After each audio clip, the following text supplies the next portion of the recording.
Je veux saluer Tatiana. Alléluia. Finalement, je l'ai. Alléluia. Alléluia. Le Seigneur est bon, n'est-ce pas? Alléluia. On va aller dans la parole du Seigneur aujourd'hui.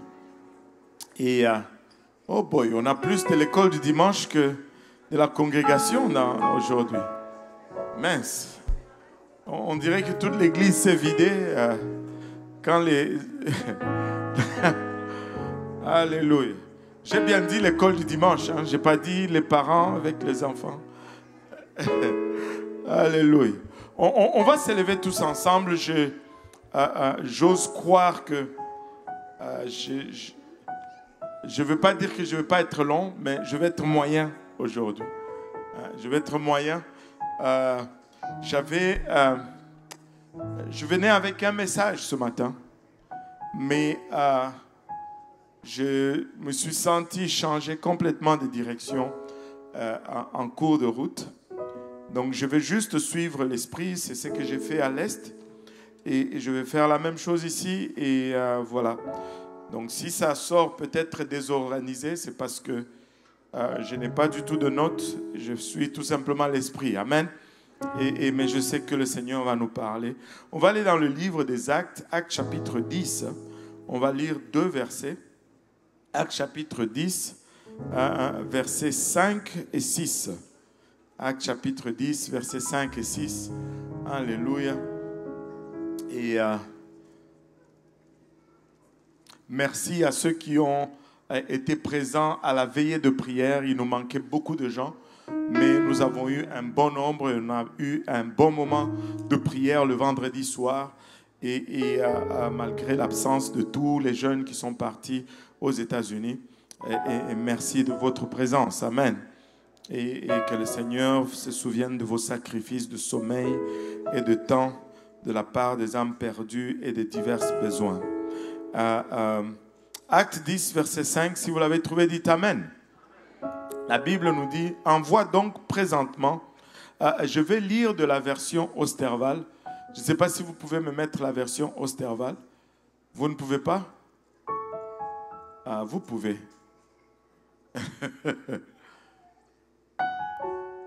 Donc, cherchez la version Osterval. Amen. Je vais lire de la version Osterval. Donc, ça dit donc, envoie donc présentement des gens à Joppé et fais venir Simon qui est surnommé Pierre. Il est logé chez un certain Simon Corroyeur qui a sa maison près de la mer. Et voilà, ça c'est la version Osterval. Et vous voyez que vous pouvez. C'est lui qui te dira ce qu'il faut que tu fasses. Dans la version Louis II, cette partie du verset n'est pas là. Il est complètement ignoré. C'est lui qui te dira ce qu'il faut que tu fasses. Amen. Et si... allons dans Actes chapitre 2. Actes chapitre 2, verset 37.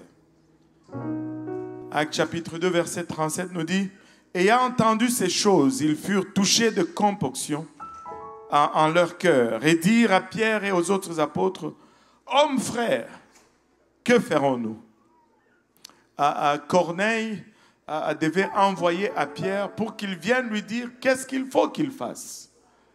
Et là, Pierre, après avoir prêché, le peuple demande, que ferons-nous? Et pour quelques instants, je vais prêcher sur ce sujet, ce qu'il faut que tu fasses. Amen. Ce qu'il faut que tu fasses. Prions tous ensemble. Seigneur, nous te sommes infiniment reconnaissants, Papa, de ton amour, de ta bonté, de ta fidélité. Merci pour le privilège que nous avons de venir aujourd'hui ensemble, Papa, dans ta présence. Papa, de sentir cette présence au milieu de nous, Seigneur, et réaliser qu'elle a été rendue accessible à un prix élevé, Seigneur. Merci pour le sang versé à la croix. Papa, en ce moment, lorsque nous venons, Seigneur, pour entendre de ta part, nous réalisons également que nous sommes des êtres naturels, des êtres charnels, Papa, et cette parole, Papa, qui est esprit, est souvent folie pour nous. Et de nous-mêmes, nous ne pouvons la saisir. Nous prions de nous aider. Ouais, moi, maintenant, je te prie, Père, Et que je puisse donner cette parole sans crainte, sans hésitation, sans favoritisme. Et qu'elle puisse trouver, Papa, cette parole, une place dans nos cœurs où elle va germer, produire de fruits et que ce fruit nous conduise jusque dans la vie éternelle. Et c'est avec action de grâce dans le cœur que nous te prions ici, dans le nom précieux de Jésus. Nous disons tous au nom de Jésus. Alléluia. Alors que vous vous asseyez, vous pouvez lui offrir juste notre offrande. Alléluia. De louange. Alléluia. Merci Seigneur Jésus. Et vous pouvez vous asseoir. Une précision en ce qui concerne la conférence, non, le concert espagnol. Le pasteur Lionel ne prêche pas à la conférence, il prêche au concert espagnol. Amen. Donc, ça va être en français. Amen. Alléluia. Merci Seigneur. Avez-vous des personnages favoris dans la Bible?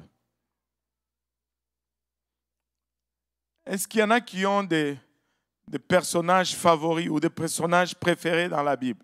Pasteur Luc a dit oui. Toi, c'est qui ton personnage préféré, Pasteur Luc? C'est pas Luc, j'espère.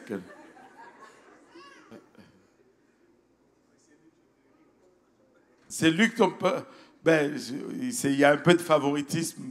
Vraiment, son personnage favori, c'est du favoritisme. Alléluia.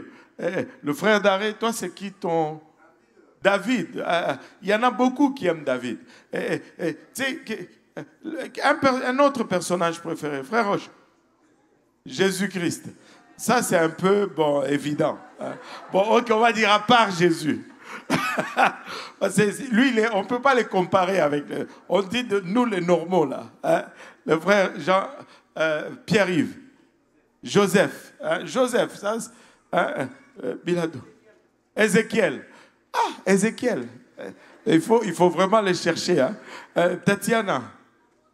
L'apôtre Paul. Nous avons des... Oui, sœur Viviane. Néhémie. Il y a certains personnages favoris qu'on comprend, mais d'autres, on fait... Ézéchiel, Néhémie, c'est pas souvent que c'est... Oui, sœur Jeannette. L'apôtre Jean, Jean le révélateur, Jean l'écrivain de l'Apocalypse. Et c'est lui que Jésus, le disciple que Jésus aimait. Et nous avons, et ce n'est pas qu'on n'aime pas les autres, mais c'est qu'on a peut-être un faible pour tel personnage. Au-delà des personnages, nous avons des fois des chapitres ou de livres préférés. Il y en a qui ils ne jurent que par les psaumes. Allô? Il y en a qui aiment les psaumes. Il y en a, c'est l'évangile des gens. Il y en a, c'est l'Apocalypse. Le proverbe, voilà. Maman Coco, elle dit, c'est les proverbes. Elle veut la sagesse. Regardez par exemple le psaume 23. C'est probablement le psaume préféré de la moitié de l'Église. Qui aime le psaume 23 ici? Bon, voilà. Et le psaume 119?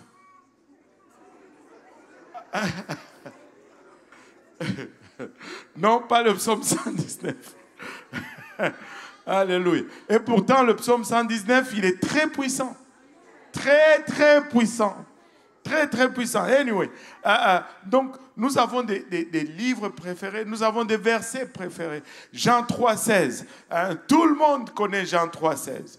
Tout le monde aime Jean 3,16. Nous avons des versets préférés. Nous avons des personnages préférés. Nous avons de livres préférés. Nous avons des chapitres préférés.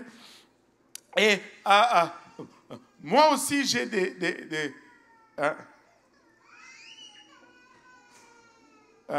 moi aussi, j'ai des préférés dans la Bible. Mon personnage préféré, je pense que je l'ai dit souvent, c'est Jonathan.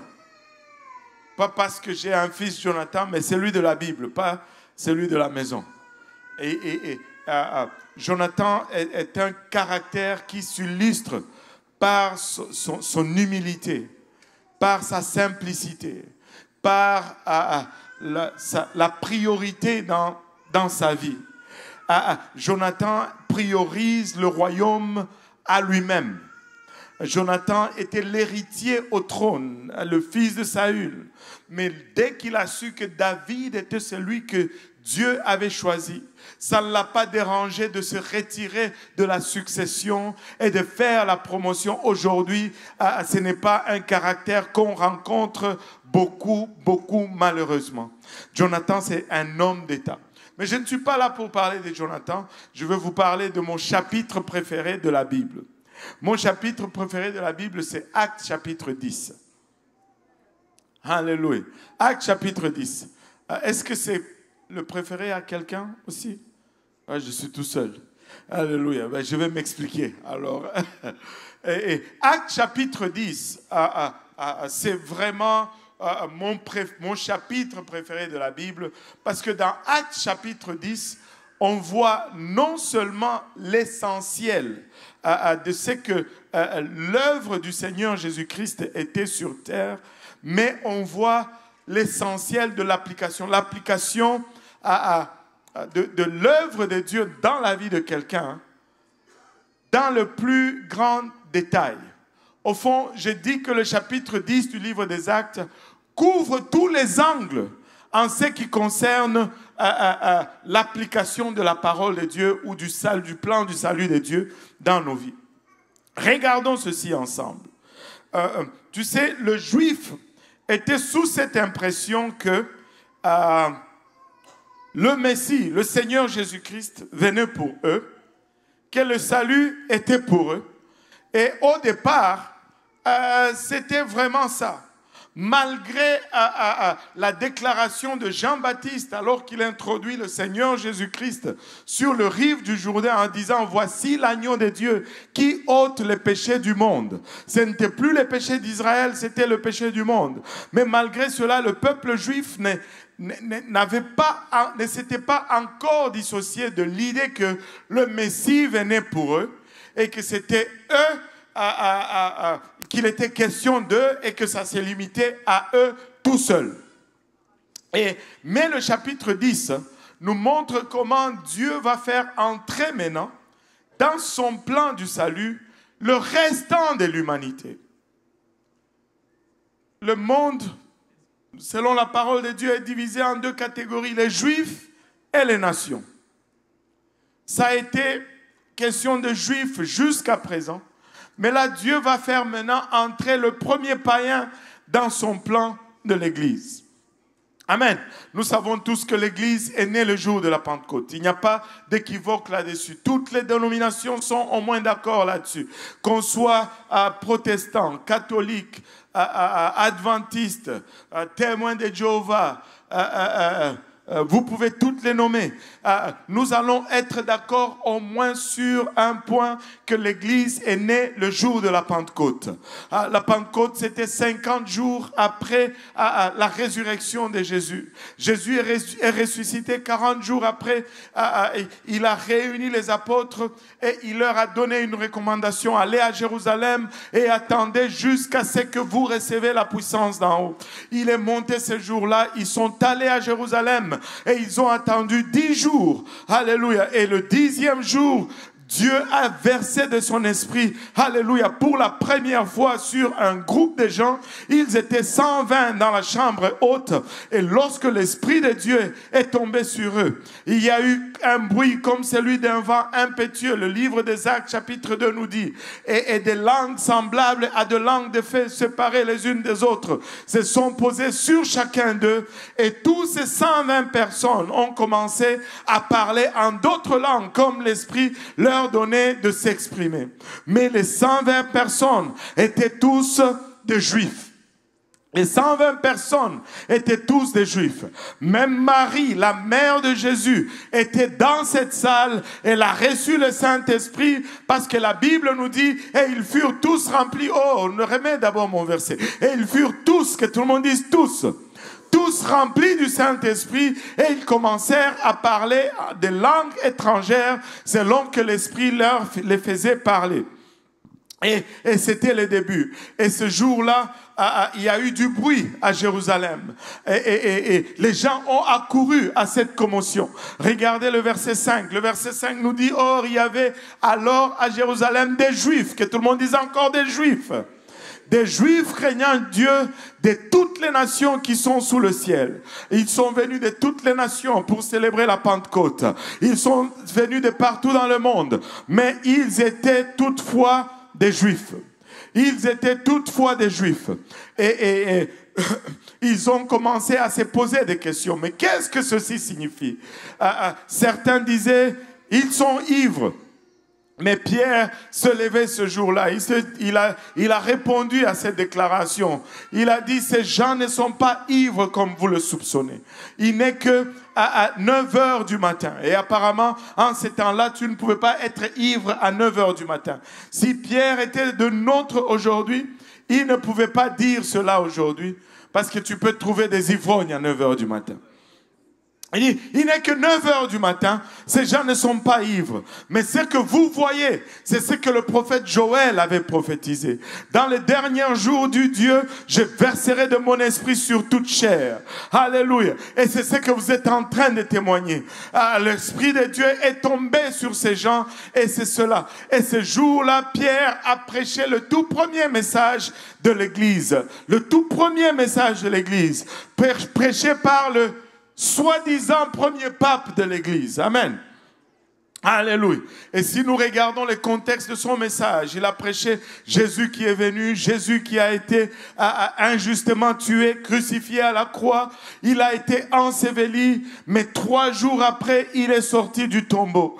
3 jours après, il est ressuscité de mort. Je ne sais pas pour vous, mais laissez-moi vous dire, nous ne servons pas un Dieu, alléluia, comme ce que adorent tous les autres. Les nôtres, alléluia, premièrement, il n'est pas indifférent à nos faiblesses.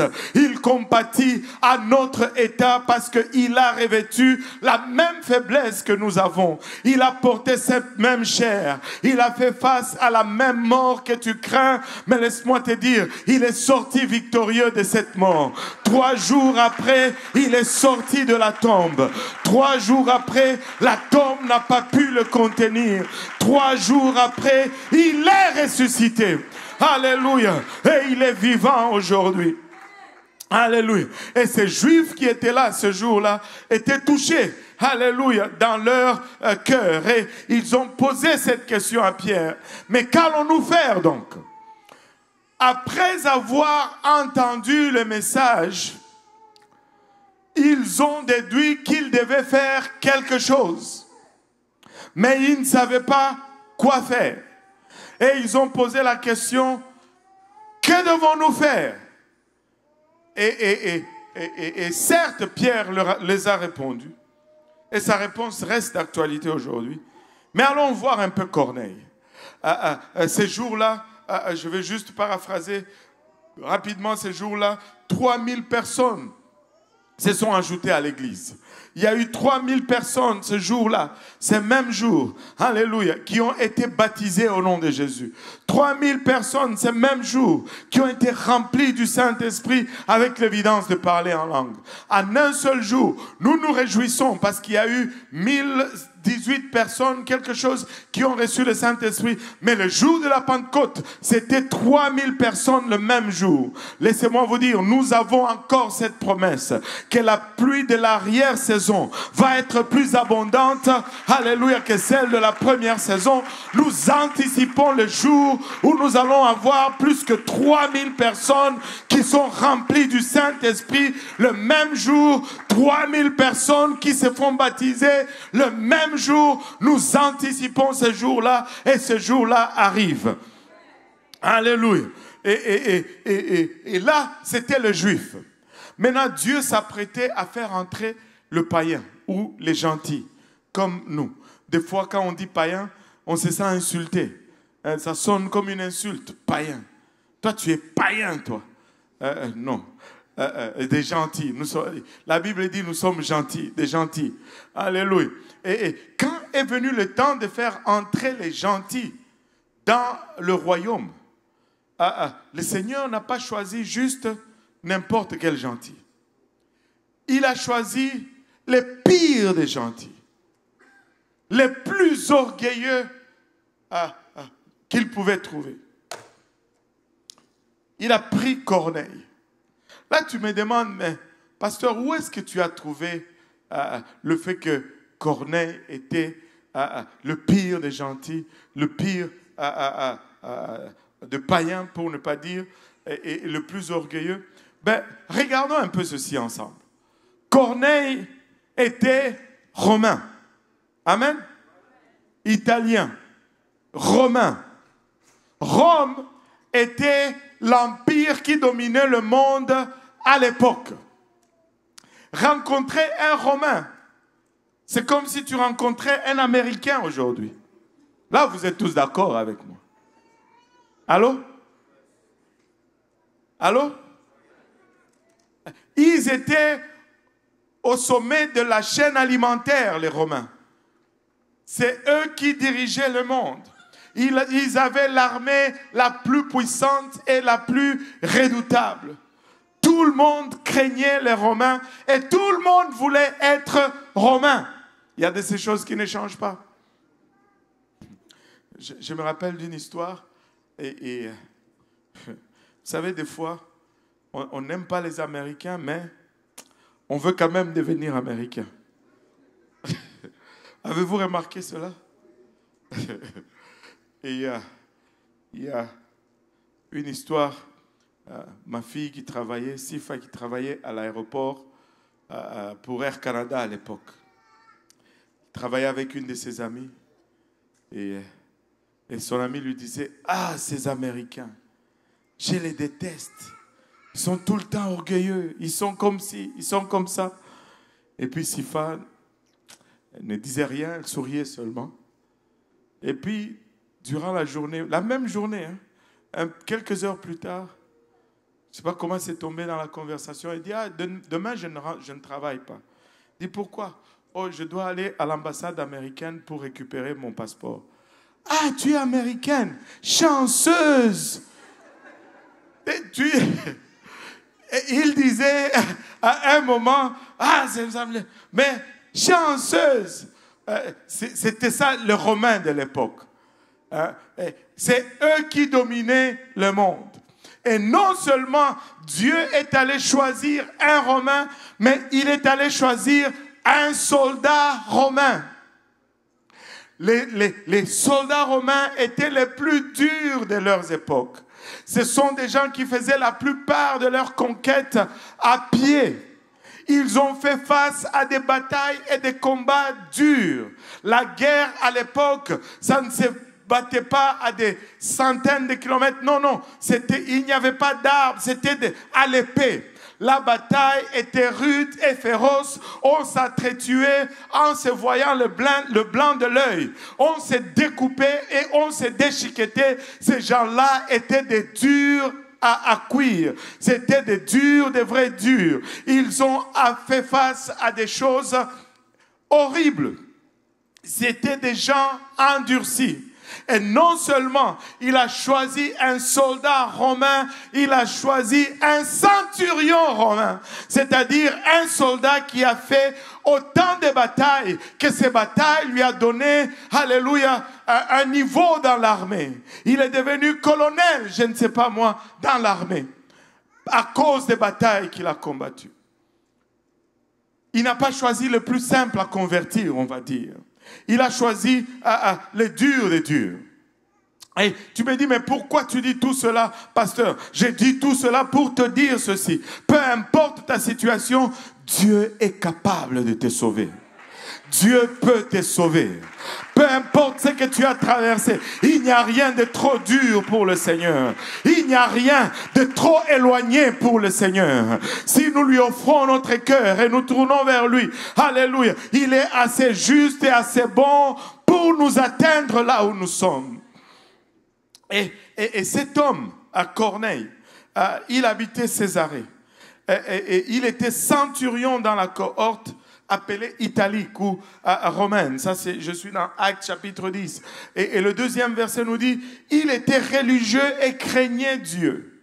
Malgré sa dureté, il avait la crainte de Dieu en lui. Alléluia. Il avait la crainte de Dieu. Non seulement lui, mais lui et toute sa famille. Il faisait aussi beaucoup d'aumônes au peuple et priant Dieu continuellement. Waouh! Regardez un peu. Dans ce verset, on donne le caractère de la religiosité de Corneille. Il était religieux. Mais cette religion avait des caractères. Et regardez, la première des choses, c'est qu'il craignait Dieu. Il avait du respect, de la révérence pour Dieu. Amen. Dieu, ce n'était pas de la légèreté pour lui. Il ne le connaissait peut-être pas à 100%, mais il le craignait. Il n'avait pas peut-être la conception de ces dieux, mais il le craignait sincèrement de tout son cœur. Laissez-moi vous dire, ce n'est pas en vain que la Bible dit la crainte de l'Éternel est le commencement de la sagesse. Mais nous vivons dans une génération où nous avons perdu la crainte de Dieu. Nous n'avons plus de crainte de Dieu. Nous n'avons plus de révérence pour Dieu. Et il craignait Dieu, lui et toute sa famille. Ça peut être juste, ça peut sembler anodin, mais je ne pense, la Bible est très économe avec les mots. La Bible n'utilise pas des mots pour rien, en fait. Il dit, lui et toute sa famille. Maintenant, il y a un dicton chez nous qui dit, tu peux enfanter un enfant, mais tu n'enfantes pas son cœur. Hein? Alléluia. Est-ce qu'il y en a aussi ailleurs? Alléluia. En Haïti, est-ce qu'on dit quelque chose comme ça? Voilà, je le soupçonnais un peu. Comment on dit ça en créole?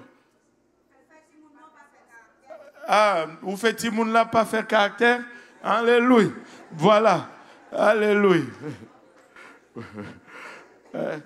Ou pas fait caractère. Et chez nous, on dit Maman botara moana, ma botara mote ma moana te. C'est un peu comme Timoun n'a pas fait caractère. C'est presque la même chose. Des fois, on peut faire tout ce qu'on peut faire. Mais l'enfant ne veut pas servir Dieu. Ça arrive, ces choses-là. N'est-ce pas? Ça arrive. On fait tout, mais il ne veut pas. Et ça arrive aussi, ces choses-là. Mais, laissez-moi vous dire ceci. Si on est chrétien à l'église, et qu'on est chrétien au travail, et qu'on est chrétien à la maison, on a plus de chances d'avoir nos enfants servir Dieu, alléluia, que autrement. Et très souvent, le fait que nos enfants ne servent pas Dieu, c'est parce que des fois, à l'église, nous sommes chrétiens, mais à la maison, nous sommes chrétiens. Je vais dire, nous ne sommes pas chrétiens, c'est ce que je voulais dire. C'est ce que je voulais dire. Nous devons être chrétiens partout. Nous ne devons pas être seulement, ce n'est pas seulement quand on vient à l'église qu'on doit être chrétien. Quand je pars d'ici, je dois être chrétien. Je dois continuer à être le modèle et le reflet de Christ. Dans mon milieu de travail, je dois imager Jésus. Je dois exemplifier Jésus. Chez moi à la maison, je dois exemplifier Jésus. Je dois être chrétien partout. L'église n'a pas de police pour vous suivre partout. Non, non, non. Dieu vous voit partout. Alléluia. Dieu vous voit partout. Vivez de façon intègre votre chrétienté. Amen. Maintenant, regardez, Pasteur Mautière, il a raconté cette histoire hier, le dimanche passé. Est-ce qu'il y en a qui se rappellent de cette histoire? Il dit, il était en train de visiter une de ses églises. Là, il voit les casseroles, des valises, des matelas dans l'église. Il se disait, mais c'est peut-être quelqu'un qui a des problèmes de loyer qu'ils allaient aider. Là, il demande, mais c'est quoi? Et c'est à qui ces choses? Et la femme du pasteur dit, c'est pour moi, évêque. Il dit, mais comment? Et la femme dit, mais c'est parce que, évêque, mon mari, c'est un très bon pasteur. Mais il est très bon pasteur ici à l'église. Quand il va à la maison, ce n'est plus la même personne. Comme moi, j'aime celui qui est à l'église, je me suis dit, je vais prendre mes affaires et on va juste vivre à l'église. Comme ça, je vais toujours avoir la meilleure version de cet homme. Parce que celui à la maison, ah non, je ne l'aime pas celui-là. Mais je préfère celui à l'église. Donc, on a déménagé ici pour vivre ici. Non, non, on ne peut pas. On doit être le même partout. On doit être intègre. C'est comme ça qu'on va influencer nos familles. C'est comme ça qu'on va influencer nos voisinages. C'est comme ça qu'on va, alléluia, avoir de l'influence. J'ai comme cette impression que Corneille, bien qu'il ne connaissait pas ces dieux, il le craignait sincèrement. Bien qu'il ne le connaissait pas, mais il vivait cette religion sincèrement au point où toute sa famille le suivait dans cette pratique. Il faisait aussi beaucoup d'aumônes au peuple. Oh Seigneur Jésus-Christ. Des fois, quand on veut... Oh, en passant, j'ai oublié de le mentionner ici. Je m'étais rappelé de cela aussi à la même place à l'église de l'Est. Vous rappelez-vous de nos engagements pour l'église du Burkina Faso? Oh, 2 personnes seulement? Oui? Est-ce qu'on se souvient? Alléluia. C'est la dernière semaine. Amen. Là, il n'y a pas de court-circuit, là. Ne faites pas semblant. C'est la dernière semaine. Amen. Et on veut construire cette église au Burkina Faso. Amen. Si vous êtes engagé, donnez. Si vous n'étiez pas là, écrivez Église Burkina Faso et faites quelque chose. Amen. On veut construire rapidement cette église. C'était des trinitaires qui se sont convertis à l'unicité de Dieu. On peut faire quelque chose. Est-ce qu'on peut faire quelque chose? Allez, come on. Un peu ayez un peu d'assurance là. Oh Seigneur Jésus. C'est Corneille faisait de l'aumône. Il donnait. Peuple de Dieu. Donner, ça fait partie de notre religion, de notre style de vie. Nous devons être de donneurs. Dieu a tant aimé le monde qu'il a donné. Alléluia. Alléluia. Ce n'est pas par hasard que c'est mentionné là dans les caractéristiques de la religiosité de Corneille. Et je sais que quand on en parle, on est un peu mal à l'aise. Mais moi, le premier, avant, je ne voulais jamais parler de l'argent. Parce que, il y a trop de mauvaises connotations.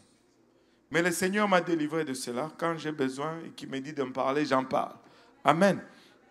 Et il priait Dieu continuellement. Il était constant et régulier dans sa prière. Il priait continuellement.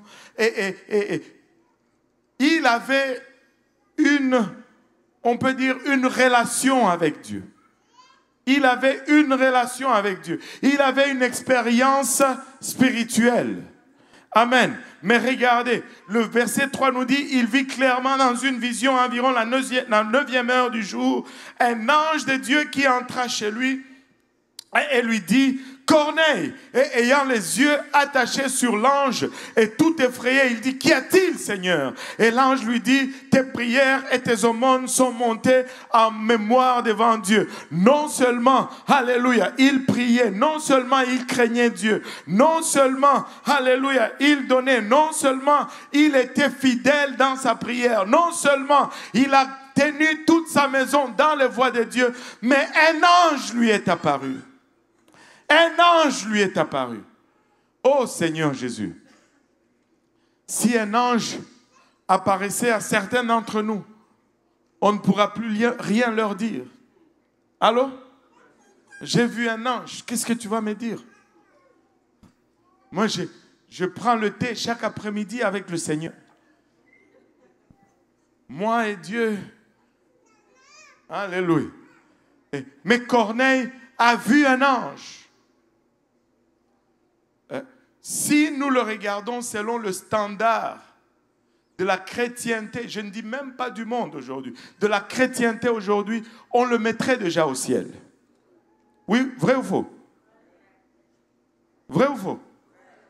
On dirait, wow, ce type, il est déjà au ciel. Il est déjà sauvé. Mais réalisez ceci. Si Dieu a envoyé un ange, c'est peut-être parce qu'il y avait quelque chose d'encore plus important. Si Dieu a envoyé un ange, et imaginez-vous un peu, soyons un peu humains, et raisonnons un peu juste au niveau de notre cerveau. Et cet ange a voyagé du ciel. Il a fait je ne sais pas combien de kilomètres pour arriver et voir ses Corneilles et lui donner un message de la part de Dieu. Et le message de l'ange était tes prières sont montées en mémoire devant Dieu. Wow, même ces prières sont arrivées devant Dieu. Des fois nous prions, nous ne sommes même pas sûrs que Dieu a entendu nos prières. Des fois nous prions, nous n'arrivons même pas à cette place de foi que nos prières ont dépassé le plafond. Mais Corneille, il est dit de lui que ses prières sont un monument devant Dieu.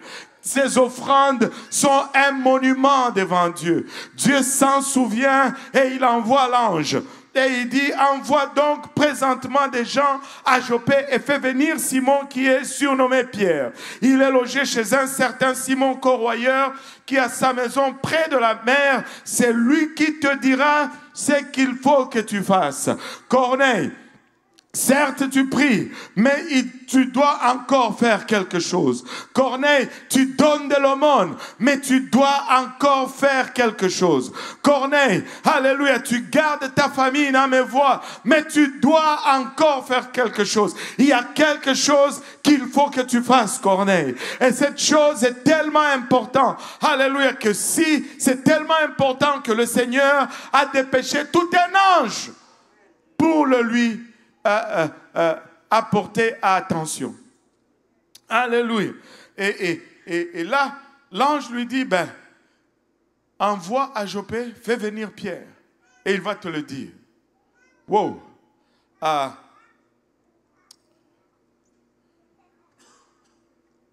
Corneille aurait pu dire, mais tu as déjà fait tous ces voyages. Mais dis-moi seulement. Allô? On est déjà là. Je suis là, je suis disposé. Dis-moi ce que je dois faire. Et je vais le faire. Vous savez,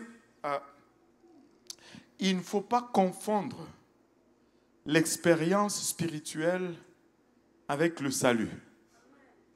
On peut avoir beaucoup d'expériences spirituelles, mais ne pas être sauvé en ce qui concerne Dieu. Et Corneille avait une très belle expérience spirituelle. Très belle expérience spirituelle. Et ce qui nous induit en erreur souvent, c'est que nous pensons que si Dieu fait quelque chose pour nous, c'est parce que nous sommes bons. Non, non, non, c'est faux. Si Dieu fait quelque chose pour nous, c'est parce qu'il est bon. Ce n'est pas parce que nous sommes bons. Allez, c'est parce que lui, il est bon. Ça repose sur sa bonté et non sur notre bonté. Personne ne mérite la grâce de Dieu. Personne ne mérite la gloire de Dieu. S'il fait, c'est parce qu'il est bon. La Bible nous dit il fait pleuvoir sur les justes et sur les méchants. Et Dieu fait parce qu'il est bon, pas parce que... Non, ne confonds pas la bonté de Dieu. Ne prends pas la bonté de Dieu comme témoignage de ta justice. Ta justice va être... il n'y a qu'un seul témoignage à ta justice. C'est l'obéissance à la parole de Dieu. C'est pourquoi la Bible nous dit l'obéissance vaut mieux que... C'est l'obéissance qui me permet d'entrer. Tu peux sentir la grâce de Dieu. Tu peux palper la grâce de Dieu et ne pas jouir de cette grâce.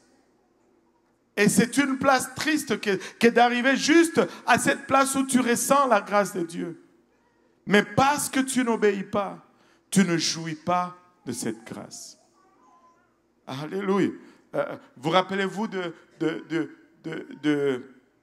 jeune riche juif qui est allé voir Jésus, lui disant, Seigneur, que faut-il que je fasse pour hériter le royaume. Jésus lui dit, ben, fais tous les commandements, blablabla, et tu vas y arriver. Il dit, mais j'ai déjà fait tout cela. Et je crois qu'il était sincère. Alléluia. Il était sincère. Il est allé voir le Seigneur Jésus pour cela. Il n'avait pas besoin de le faire. Il est allé voir. Il dit, j'ai déjà fait tout cela. Et Jésus, voyant cela, lui dit, ben, va, vends tous tes biens, donne l'argent aux pauvres, et puis toi, viens et suis-moi. Et le jeune est parti triste parce qu'il était riche. Il avait beaucoup de biens. Vous savez, la grâce de Dieu était là. Il a ressenti la grâce de Dieu. Jésus a eu de la compassion pour lui. Et la grâce était étendue vers lui. Mais il s'est éloigné sans jamais jouir de cette grâce. N'arrivons pas à cette place où nous venons seulement dans les environs de la grâce. Nous devons jouir de cette grâce. Il y a quelque chose qu'il faut que tu fasses. Amen. Il y a quelque chose qu'il faut que tu fasses. Et là, l'ange dit, va chercher Pierre à Joppé. Et il va te dire ce qu'il faut que tu fasses. Et Corneille envoie 2 de ses domestiques et un de ses soldats. Et ils s'en vont chez Simon le corroyeur. Et pendant qu'ils partaient, le Seigneur était en train de préparer Pierre. Vous savez, Pierre était un juif. Il a grandi dans cette mentalité. Même si le jour de la Pentecôte, il avait dit que c'était pour tout le monde, que cette promesse est pour vous, pour vos enfants et pour tous ceux qui sont au loin. Mais en lui-même, à l'intérieur, il ne croyait pas vraiment ce qui était dit. Parce que Dieu devait le préparer, une nappe, un drap qui descend du ciel avec tous les animaux impurs dans le drap. Dieu lui dit, égorge et mange. Pierre dit, non. Moi, je n'ai jamais mangé ce qui est impur. Dieu lui dit, si tu n'appelles pas impur ce que j'ai purifié. La vision s'est répétée 3 fois. Et après, Dieu lui dit, les gens qui sont à la porte, c'est moi qui les ai envoyés, suis-le. Et laisse-moi vous dire ceci. Si Dieu n'avait pas fait tout ce travail dans Pierre, je suis convaincu que Pierre n'allait jamais partir avec ces incirconcis-là. Il n'a jamais mis les pieds dans la maison d'un païen. Il n'avait pas de relation avec les païens et il n'allait pas commencer là maintenant alors que Dieu est en train de l'utiliser en faisant de grandes choses. Mais Dieu lui dit, Pierre, les temps sont en train de changer. Tu sais, ceux dont j'ai dit qui viendront au loin, ils sont maintenant à la porte. Va avec eux. Et Pierre est allé. Et imaginez-vous un peu, des gens viennent frapper à la porte, il ouvre, il voit un soldat romain et 2 personnes. Vous qui venez d'Afrique, là, chez nous, quand les soldats te cherchent, ce n'est pas bon signe. Alléluia. Imaginez-vous un peu Pierre. Le colonel Corneille t'appelle. Qu'est-ce que j'ai fait encore? Qu'est-ce que j'ai à voir avec ce colonel? Tu y vas parce que tu n'as pas de choix. Pierre était tellement perturbé qu'il a pris 6 personnes avec lui. Juste au cas où. Il a pris 6 personnes. Ça me rappelle l'histoire de mon oncle. Mon oncle retourné au Congo après plusieurs années passées en Italie. Et la famille s'est organisée. On a appelé une des tantes qui, elle, maintenant, était mariée à un colonel. Et le colonel était garde présidentiel à l'époque. On lui dit, va chercher un peu l'oncle à l'aéroport. Comme ça, on lui évite un peu les troubles. Vous voyez nos aéroports. Hein? Alléluia. Et l'oncle arrive là. Il descend de l'avion. Il y a quelqu'un qui vient le voir. Il lui dit, c'est vous, Chougabea? Il dit, oui, c'est moi. Il dit, il y a maman colonel qui vous attend. Quand il raconte lui-même cette histoire, il dit, mamma mia, mes jambes sont devenues comme de la bouillie. J'ai dit, mais quel colonel, qu'est-ce que j'ai fait? Il commence à chercher s'il avait un problème quelque part. Et quand il rentre dans la salle d'attente, il voit que c'est sa cousine. Il dit, « Oh, mais c'est toi! Tu ne veux pas avoir affaire avec les soldats. » Amen. Et là, Corneille, plutôt Pierre, devait suivre maintenant ces soldats. Ils arrivent chez Corneille. Ils rentrent. Dites-moi maintenant. Et Corneille lui raconte comment l'ange lui est apparu et comment l'ange lui a parlé et comment il a finalement envoyé pour faire venir Pierre et que maintenant Pierre, c'est à toi de nous dire ce que tu es supposé nous dire. Tu peux voir le soulagement dans le verset. Tu peux voir le ouf dans le verset. Regardez, Actes chapitre 10, verset 34. Alors Pierre, prenant la parole, alléluia, virgule, dit, en vérité, je reconnais que Dieu n'a point égard à l'apparence des personnes. Phew, cette histoire va bien finir. Dieu n'a point égard à l'apparence de personne. Peu importe d'où tu viens, peu importe ton passé, Dieu a un regard sur toi. Dieu, alléluia, te regarde individuellement et personnellement. Quand on dit le salut est personnel, cela ne signifie pas que chacun a une façon à lui seul d'être sauvé. Non, non, non, non. Ça ne signifie pas cela. Nous sommes tous sauvés de la même façon. Mais le salut est personnel parce que, alléluia, quand Dieu a voulu te sauver, il a regardé à toi, alléluia, il t'a identifié par ton nom, il est venu pour toi. Jésus n'est pas venu à la croix pour une masse. Il ne nous regarde pas comme appartenant à une masse. Il nous regarde personnellement, individuellement. Il est intéressé en toi. Il est intéressé dans ta vie. Personnellement, au point où je peux te dire ceci, si tu étais seul sur la face de la terre, il allait venir et souffrir et mourir pour toi seul. C'est autant qu'il t'aime. Tu n'es pas là par hasard, tu n'es pas là par coïncidence. Alléluia. Dieu t'aime et il est en train d'étendre sa main vers toi. Et quand tu entends tout ceci, tu te dis, que faut-il que je fasse? Voici ce qu'il faut que tu fasses. Pierre commence à prêcher ce qu'il faut que nous fassions. Il commence à le déclarer. Mais quand toute nation, c'est lui qui le craint et qui s'adonne à la justice, lui est agréable. Alléluia. Lui est agréable. Et telle est la parole qu'il a donnée aux enfants d'Israël. Il a commencé à parler de Jésus-Christ qui est venu.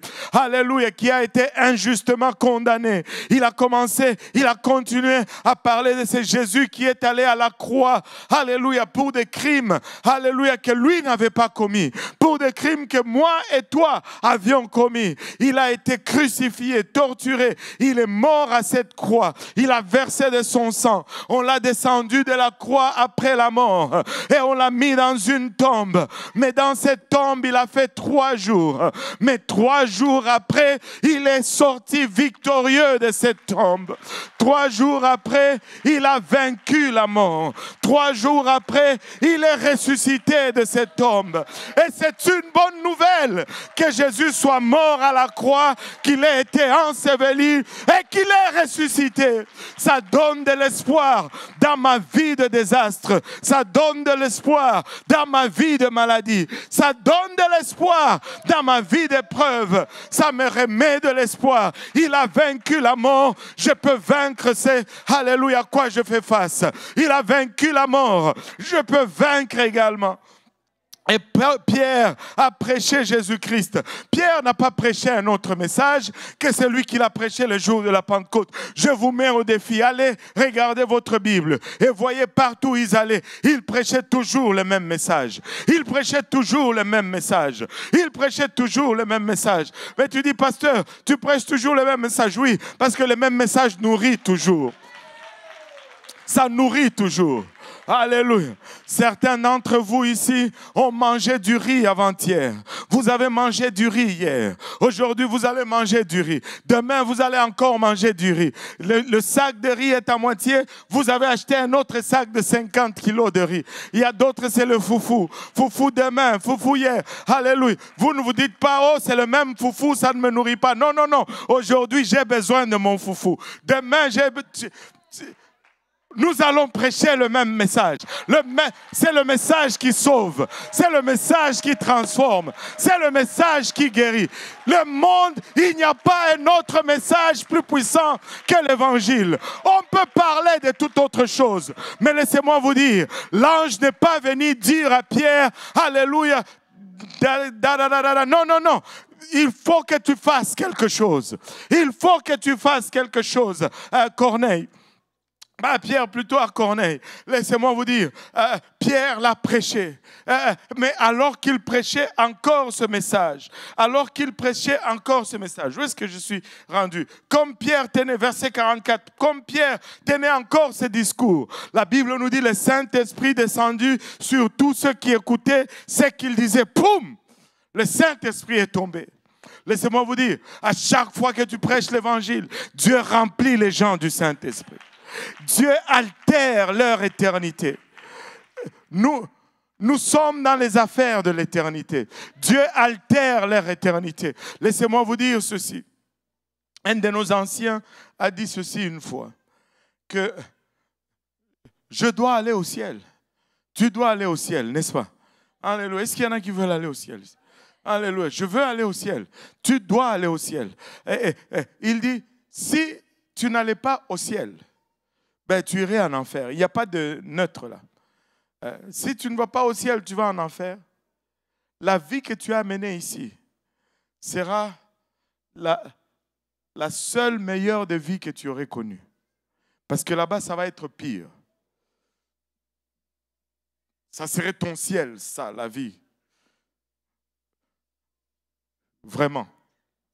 Mais, il dit, mais si tu allais au ciel, la vie que tu as menée ici va être la pire. Ça va être ton enfer. Je pense que le choix est simple. Je pense que le choix est évident. Mais des fois, Dieu nous connaît tellement. Il dit, je mets devant vous la vie et la mort, mais il continue en disant, choisissez la vie. Non seulement il nous donne un examen à choix multiples, il nous donne même la réponse, mais nous nous arrangeons quand même pour échouer. Seigneur, aide-nous. Seigneur, aide-nous. Aide-nous. Choisis la vie. Choisis la vie. Oh Seigneur, choisis la vie. Et là, Corneille, plutôt, alors que Pierre prononçait ce discours, le Saint-Esprit est descendu sur tous ceux qui écoutaient ce qu'il disait. Et boum, le Saint-Esprit est tombé sur eux. Ce verset, regardez comment il est écrit. Comme Pierre tenait encore ce discours, le Saint-Esprit descendit sur tous ceux qui écoutaient ce qu'il disait. Donc ça veut dire que le Saint-Esprit peut venir même pendant la prédication. Allô? Pendant que je prêche, tu peux recevoir le Saint-Esprit. Wow! Mais regardez le verset qui suit. Verset 45. Et tous les fidèles circoncis, c'est-à-dire tous les Juifs qui avaient accompagné Pierre, qui étaient venus avec Pierre exactement, furent étonnés de ce que le don du Saint-Esprit était aussi répandu sur les gentils. Ils étaient choqués de voir des non-juifs recevoir le Saint-Esprit. Laissez-moi vous dire ceci. Il y en a qui disent, oh, le Saint-Esprit, blablabla. Laissez-moi vous dire ceci. Si ce n'était pas du Saint-Esprit, nous là, on n'allait pas être acceptés dans l'Église. Nous les gentils, les païens, ils étaient étonnés de voir, wow, le Saint-Esprit est répandu aussi sur les gentils. Maintenant, permettez-moi d'élaborer encore sur ces versets. S'ils étaient étonnés de voir que le Saint-Esprit est tombé sur les gentils. Qu'est-ce que cela signifie? Cela signifie que la réception du Saint-Esprit était observable. Allô? C'est qu'ils pouvaient observer quelque chose. Si le Saint-Esprit s'était tremblé, et quand il voyait ces gens trembler, il dit, oh, ils ont reçu le Saint-Esprit. Amen. C'était quelque chose d'observable. Mais c'est quoi cette chose observable? Le verset 46 nous le donne. Car ils les entendaient parler diverses langues et glorifier Dieu. Quand tu reçois le Saint-Esprit, tu vas parler en d'autres langues. Alléluia.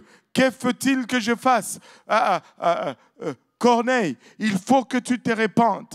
Corneille, il faut que tu sois baptisé au nom de Jésus-Christ pour le pardon de tes péchés. Alléluia. Mais tu dis, mais moi, comme un vrai Italien, j'étais baptisé au nom du Père et du Fils et du Saint-Esprit. Non, non, non, Corneille. Il faut que tu sois baptisé au nom de Jésus pour le pardon de tes péchés. Pourquoi? Parce que le verset 43 nous dit que car tous les prophètes rendent de lui ces témoignages, que quiconque croit en lui reçoit comment? Par son nom le pardon des péchés. La rémission des péchés s'est faite par son nom, pas autrement. C'est son nom qui nous donne le pardon des péchés.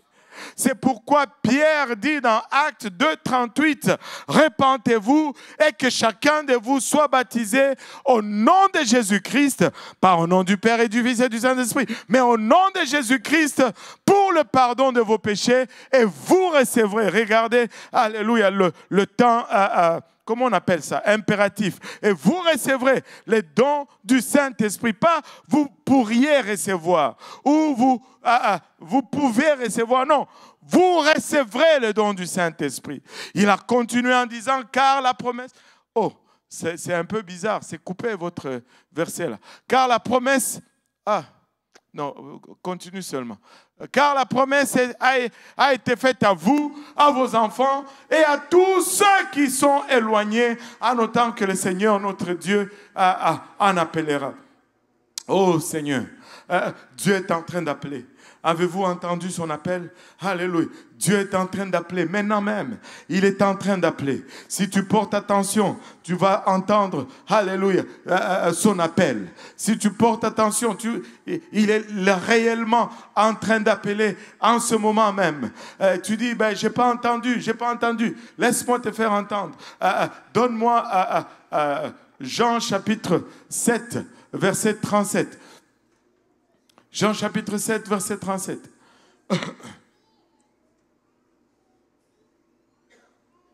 Le dernier et le grand jour de la fête, Jésus se trouva là et dit à haute voix. Il appelle à haute voix. Si quelqu'un a soif, qu'il vienne à moi et qu'il boive. À haute voix. Pour s'assurer que tu l'entends. À haute voix. Alléluia. Donne-moi le verset suivant. Qui croit en moi, des fleuves d'eau couleront de lui comme l'Écriture le dit. Il est en train d'appeler. Vous avez maintenant entendu? Et dit quiconque. Ça veut dire toi, ça veut dire moi, ça veut dire nous tous ici. Nous sommes invités, alléluia, auprès du Seigneur. Le verset 39 précise cela. Il dit, or, il disait cela de l'Esprit que devaient recevoir ceux qui croiraient en lui. Alléluia. Il disait cela de l'Esprit que devaient recevoir ceux qui croiraient en lui. Comme la maison de Corneille a cru, ils ont reçu cet Esprit-là. Alléluia. Car le Saint-Esprit n'avait pas encore été donné parce que Jésus n'était pas encore glorifié. Mais là, alléluia, au moment où Corneille a reçu Pierre, Jésus était déjà glorifié. Il était mort, enseveli et ressuscité le 3e jour. Aujourd'hui, Jésus est déjà glorifié. Il a été glorifié il y a 2000 ans. Et tu peux recevoir l'Esprit de Dieu aujourd'hui. Il peut te remplir de son Esprit. Il veut te remplir de son Esprit. Je me rappelle, j'étais jeune, je commençais à peine à servir le Seigneur. Je faisais une étude biblique après le service dans le sous-sol. Il y avait un jeune qui était là et qui posait des questions. on s'est donné rendez-vous après le service. On est allé dans le sous-sol, dans une des salles de classe, là. Et j'ai commencé à lui partager sur l'amour de Dieu, combien Dieu est bon, combien Dieu l'aime et combien Dieu est mort pour lui. Et je lui ai partagé cela. Et vous savez comment c'était sa réaction? Sa réaction était, pourquoi est-ce que Dieu ne me le dit pas lui-même? Et, vous savez, bon, j'ai dit, mais il est en train de te parler là. Il dit, non, non, moi je voudrais que Dieu me parle moi-même. Je ne veux pas que quelqu'un vienne me parler de la part de Dieu. Moi j'aimerais que si ça c'est vrai, que Dieu lui-même vienne me parler. Bon, je n'avais pas autant d'expérience qu'aujourd'hui. Et je n'avais pas autant de patience qu'aujourd'hui. Je lui ai dit, bon, tu vas attendre, hein, éventuellement, il va te dire, mais laisse-moi te dire que il ne va pas te dire différent que ce qui est dit ici. Mais si tu attends, il ne va pas te dire. Et il y a une bonne raison que Dieu ne prêche pas l'évangile. Et c'est la même bonne raison que l'ange ne prêche pas l'évangile non plus. L'ange a dit à Corneille, envoie chercher Pierre. Et c'est lui qui va te dire ce qu'il faut que tu fasses. Vous rappelez-vous de la conversion de Saul de Tarse, qui est devenu Paul? Le Seigneur lui-même lui est apparu sur le chemin de Damas. Et le Seigneur lui dit, tu ne vas pas continuer à régimber contre les aiguillons.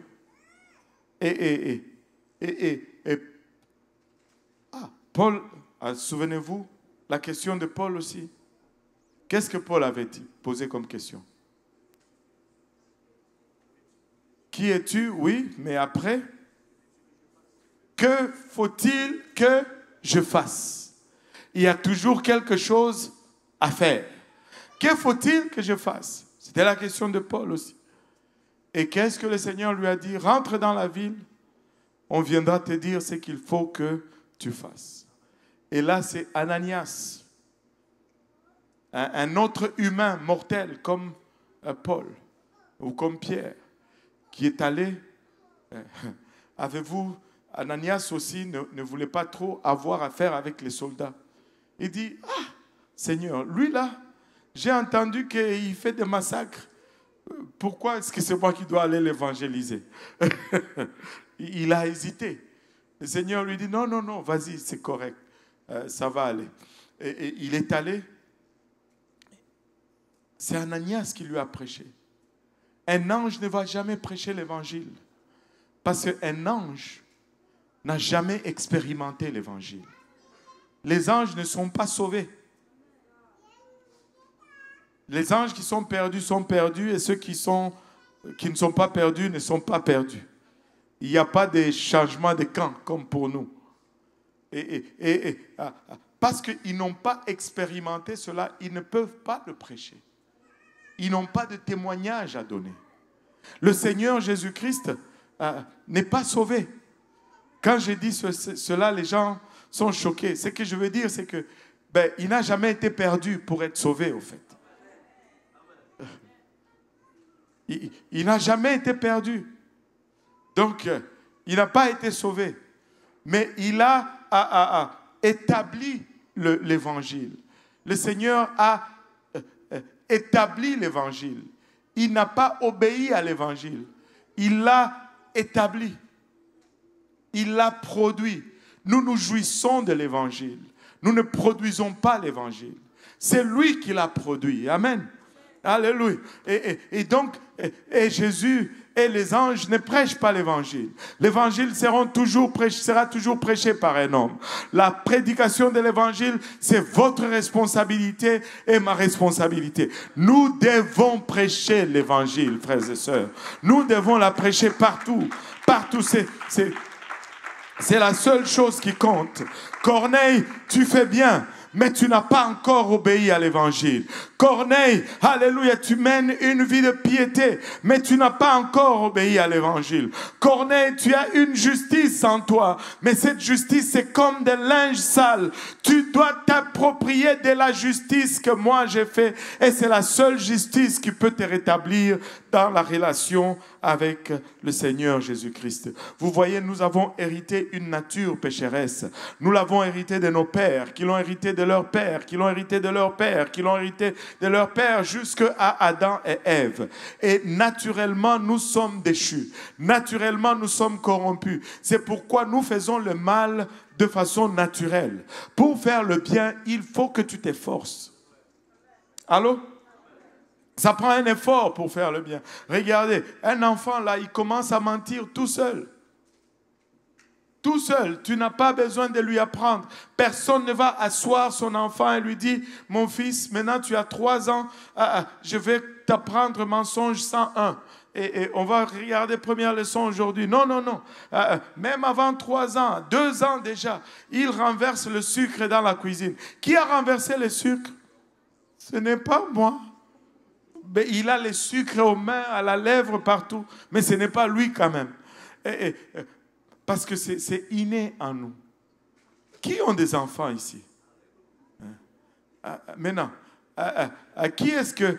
C'est vous qui avez les mains là. Est-ce que vos enfants vous ont déjà menti? Oh, Seigneur Jésus. Personne ne les a appris. Mais on est avec cela. Il faut que cette nature change. Il faut que cette nature change. La seule façon de la changer, c'est de l'enlever et de revêtir la nature que Christ nous donne. Alléluia. Et si nous allons faire cet échange avec Christ, nous devons marcher dans le pas de Christ.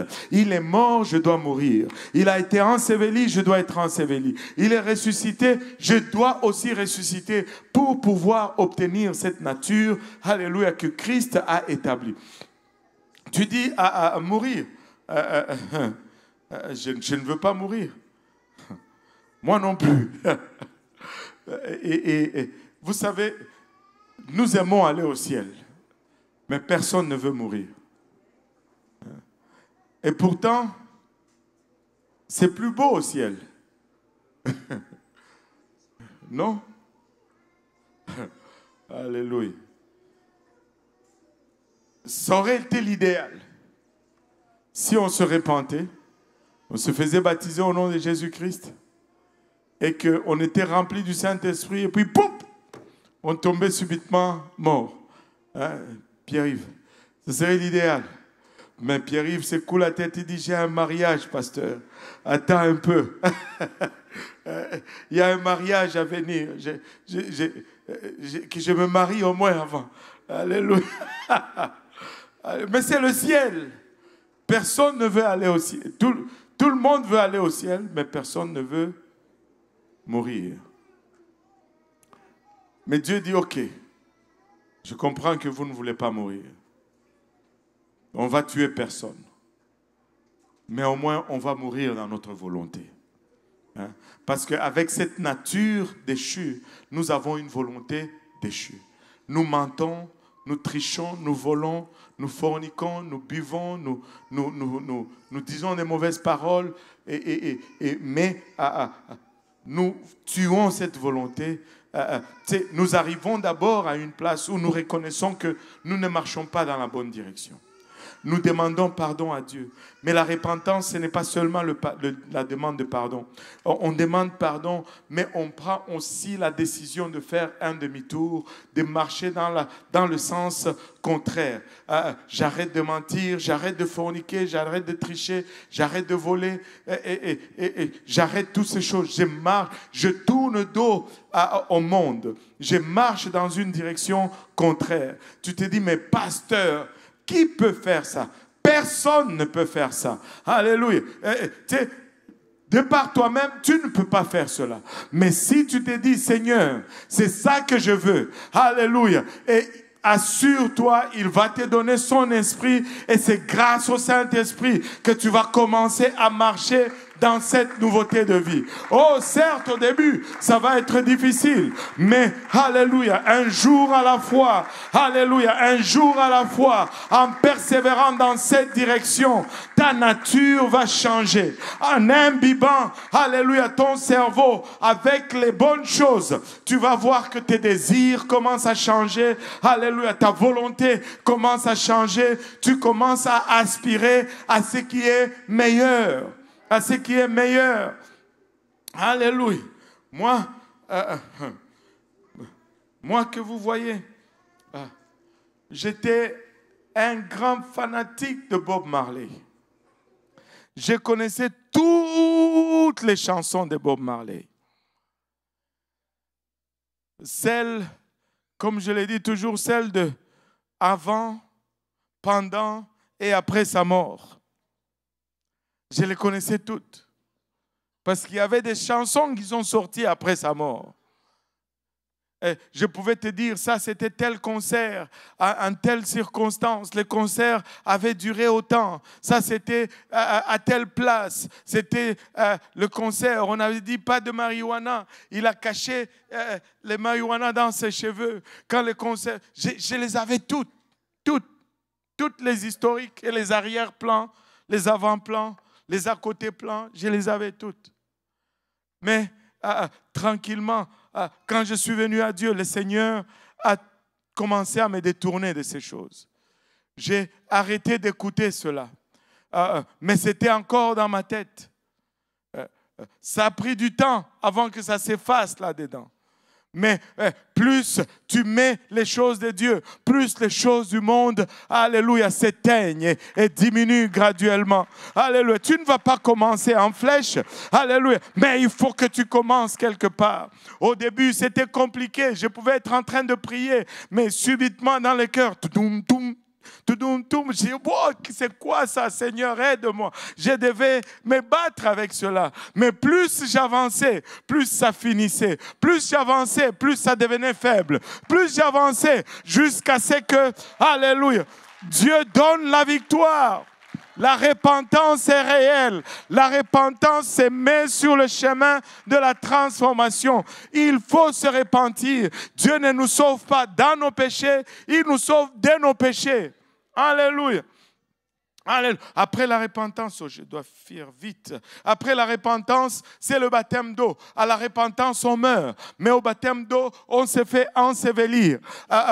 C'est pourquoi nous avons une piscine ici. Ça, c'est une piscine. De là, vous êtes... Peut-être vous ne voyez pas, mais c'est une piscine pour ensevelir les gens au nom de Jésus-Christ pour le pardon de leurs péchés. Et le mot baptême vient du grec baptizo qui signifie tremper, plonger ou immerger. Et tu dois être plongé intégralement dans l'eau au nom de Jésus-Christ pour le pardon des péchés parce que ça signifie un ensevelissement. Romains 6 nous dit nous sommes ensevelis avec lui en sa mort par le moyen du baptême. Alléluia. Je dois être baptisés au nom de Jésus. Et ici, chez nous, nous avons l'eau, nous avons des vêtements de réchange, nous avons des serviettes et des séchoirs même. Ça ne prend que votre obéissance. Alléluia. Dans votre Bible, il n'y a aucun baptême qui est reporté. Lisez votre Bible. Il n'y a aucun baptême qui est remis à demain. Le seul baptême qui sont remis à demain dans la Bible, c'est le baptême qui ne sont jamais faits. Même lorsque c'était minuit, on allait à l'eau à minuit et on baptisait les gens au nom de Jésus. Jamais un baptême n'a jamais été remis. Si vous ne me croyez pas, essayez de me mettre au défi cette nuit. Appelez-moi à minuit, dites, pasteur, je vais me faire baptiser. Vous allez me trouver ici. Il ne faut pas me provoquer là-dessus. Si vous me provoquez, je viens vous chercher. Même si vous habitez à Chicoutimi, je viens vous chercher.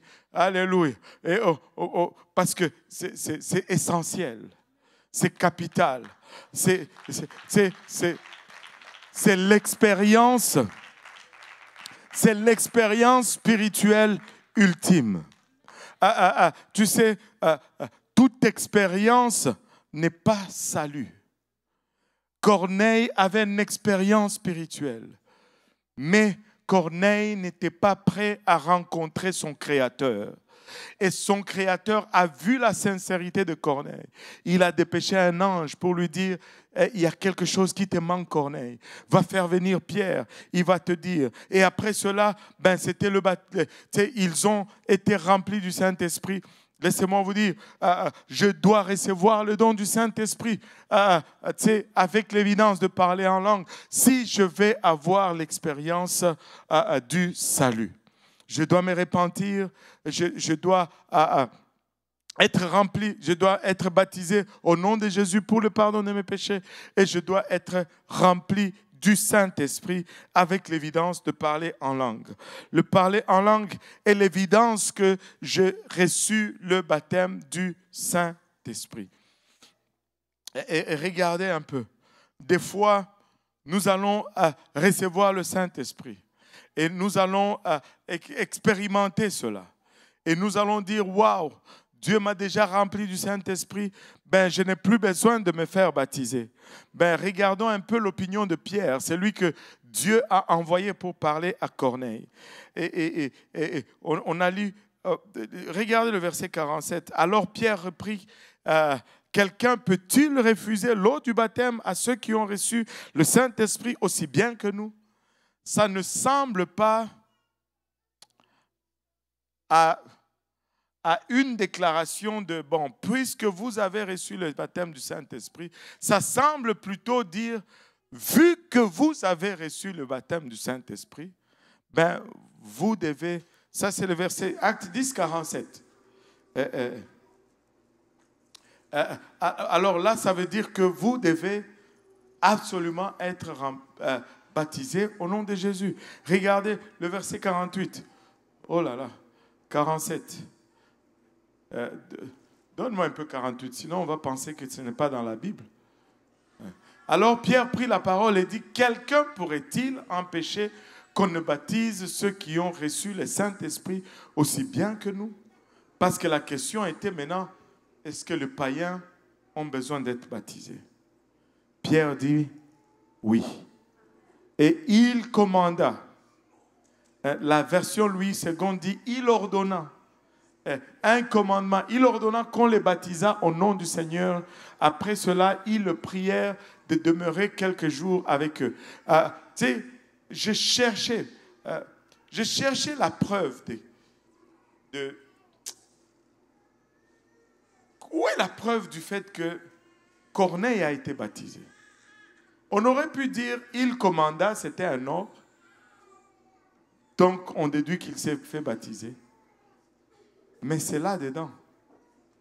Il a dit, après cela, après qu'ils se sont fait baptiser, ils lui ont dit de rester encore un peu de temps. Corneille et sa famille se sont fait baptiser la même nuit. Quand vous allez venir à Jérusalem, on va aller visiter la maison de Corneille. Il ne reste pas grand-chose. Il reste encore des poteaux et des pierres. Tu peux retracer où était la maison de Corneille. Un centurion. Au fond, c'est la toute première visite qu'on fait lorsqu'on arrive en Israël. On atterrit à Tel Aviv. Tel Aviv, c'est Joppé. Tel Aviv, c'est de là où Pierre est parti pour aller chez Corneille à Césarée. Et notre première visite, c'est Césarée. On part de Joppé comme Pierre. Là, vous avez envie de venir, n'est-ce pas? Comme Pierre. Et quand on arrive là-bas, on voit la construction de la maison de Corneille. Et les dignitaires romains construisaient leur maison proche de la mer, surtout ceux qui étaient dans l'armée. En cas de pépin, ils avaient une sortie facile. Tu vois, la maison de Corneille est à la mer. Et en arrière de la maison de Corneille, c'était comme une espèce de véranda à l'époque, il y a une piscine. Et la piscine est alimentée par des conduits qui amenaient de l'eau de la mer jusque dans la piscine. Et tu peux voir le contour de cette piscine encore aujourd'hui. Et probablement la piscine où Corneille et sa famille se sont fait baptiser la nuit même. Alléluia. Il avait une expérience avec Dieu. Mais il n'avait pas encore l'obéissance au salut. Il y a quelque chose qu'il faut que tu fasses. Regardez avec moi ceci. On peut se lever tous ensemble. Regardez ceci avec moi. Pierre, quand il est arrivé à Césarée, il n'a pas disputé l'expérience de Corneille. Il n'a pas minimisé l'expérience de Corneille. Mais toutefois, il n'a pas non plus surévalué l'expérience de Corneille. Il a réalisé que Corneille, c'est bien. Et très souvent, Dieu nous sort quelque part d'une quelconque façon et il nous met sur un chemin et nous disons souvent un cheminement. Mais le problème est que des fois, nous sommes sur ce chemin, mais nous ne voulons plus avancer. Ce n'est pas que ce qui a précédé était nécessairement mauvais. L'expérience de Corneille n'était pas mauvaise, mais ça serait une catastrophe s'il s'assoyait sur cette expérience et qu'il refusait d'entrer dans la vérité que Dieu était en train de lui montrer à l'heure là. Amen. Alléluia. Et nous avons des marches différentes.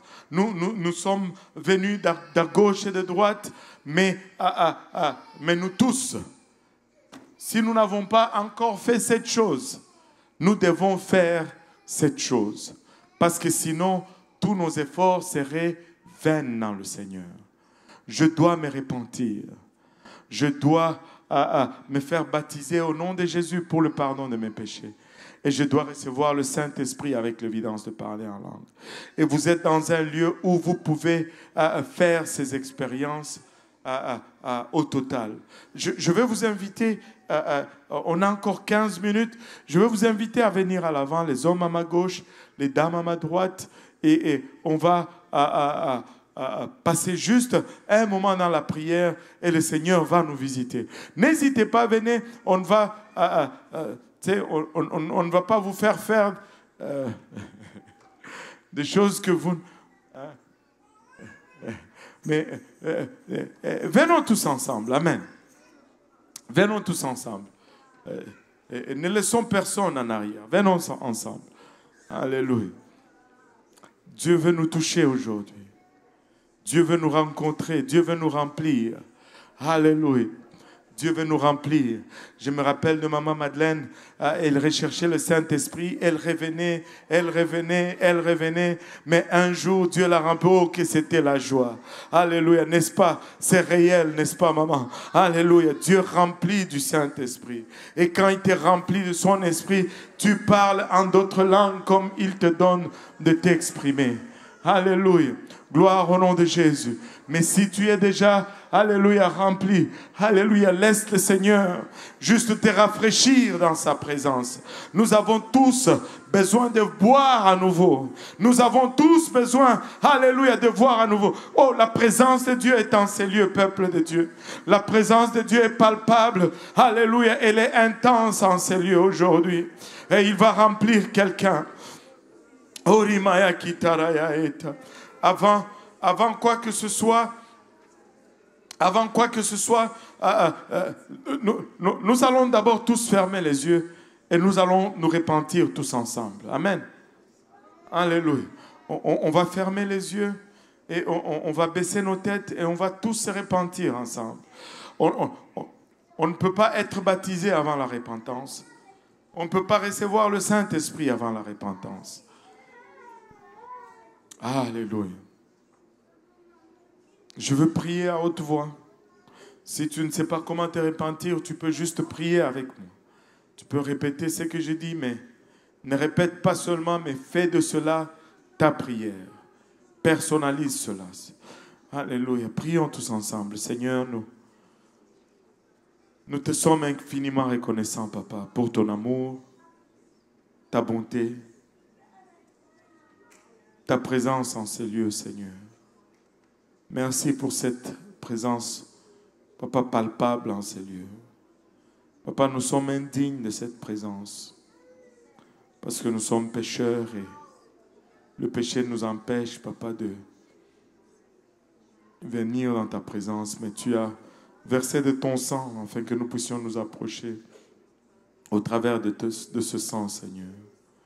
Nous venons humblement maintenant, Seigneur, de demander sincèrement pardon, Seigneur, pour nos écarts, pour nos manquements, pour notre ignorance, pour notre négligence.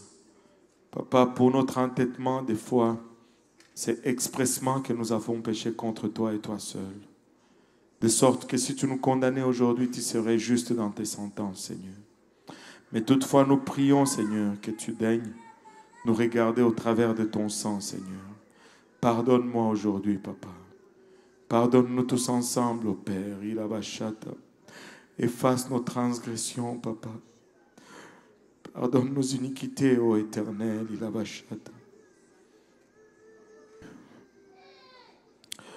Papa, nous venons réclamer, Papa, le sang versé à la croix dans nos vies aujourd'hui, Seigneur.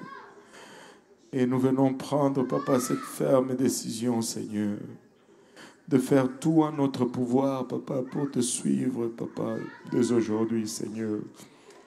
Mais aide-nous dans nos faiblesses, nous te prions. Aide-nous dans nos faiblesses, nous te prions. Au nom de Jésus. Au nom de Jésus. Au nom de Jésus. Alléluia. Alléluia, Jésus. Alléluia, Seigneur. Au nom de Jésus. Alléluia. Nous disons tous au nom de Jésus. Alléluia. Nous disons tous au nom de Jésus. Alléluia. Quand nous demandons pardon, notre Dieu est fidèle et juste pour nous pardonner. Alléluia. Et si nous reconnaissons le pardon qu'il nous accorde, nous n'avons plus qu'une seule option. C'est celle de le remercier et de le louer sincèrement. Et lorsque nous le louons, alléluia, si nous ignorons les gens à côté de nous, à notre gauche ou à notre droite, et que nous nous abandonnons juste à lui, il va nous remplir de son esprit. Alléluia. On n'a pas besoin alléluia, de chercher des mots compliqués. Si nous commençons juste à lui donner des alléluia, alléluia, si nous pouvons juste, alléluia, commencer à élever nos voix et, alléluia, faire monter ce voix vers son trône, en étant reconnaissant, il a bachata, de ce qu'il a fait pour nous. Si nous pouvons tout simplement lui donner des alléluia. Alléluia, Jésus. Alléluia, Seigneur. Alléluia. Alléluia. Alléluia. Que ça vienne du cœur et non de la tête. Alléluia. Que ça soit, alléluia, du cœur et non mental. Alléluia, Jésus. Alléluia. Aussi simplement que tu lui donnes ces alléluia. Alléluia. Que cela soit authentique. Laisse sortir ta voix. Laisse sortir ta voix. Il a bachata. Laisse sortir ta voix. Alléluia, Jésus. Alléluia, Jésus. Donne-lui tout simplement des alléluia. Alléluia. Faisant ainsi, alléluia, ces mots ne vont plus être assez. Ta langue va commencer à devenir pesante. Tes lèvres vont commencer à trembler. C'est le Saint-Esprit. Laisse-toi aller dans sa présence. Laisse-toi aller dans sa présence. Alléluia. Il est aussi réel que le timbre de ma voix. Il est aussi authentique qu'il a bachata. Oromaya itaraba oloboyo sanda.